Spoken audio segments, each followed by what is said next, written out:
समाजाचे मंत्री म्हणून जर सर्वाधिक वेळा जर ज्यांनी पद भूषवलं असेल ते म्हणजे आपण.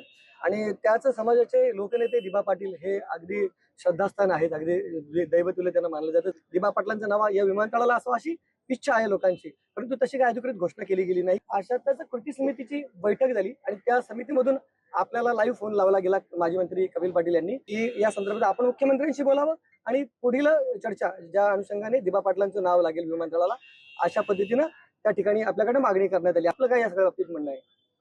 प्रकल्पग्रस्तांचे नेते कैलासवासी दिबा पाटील यांचं नाव या एअरपोर्टला देण्याचं माननीय मुख्यमंत्री देवेंद्र फडणवीसांनी सांगून तशा प्रकारची संमती झालेली आहे. केंद्र सरकारकडून त्याला अंतिम संमती आल्यानंतर या एअरपोर्टचं नाव दिबा पाटील आंतरराष्ट्रीय विमानतळ असंच राहील असा माझा विश्वास आहे. 30 तारखेला उद्घाटन होणार आहे का? 30 तारखेला उद्घाटन होणार नाही. जेव्हा केव्हा होईल त्याच्या अगोदरच या गोष्टीचा निपटारा करावा अशा प्रकारची आमची मागणी राहणार आहे आणि ती करून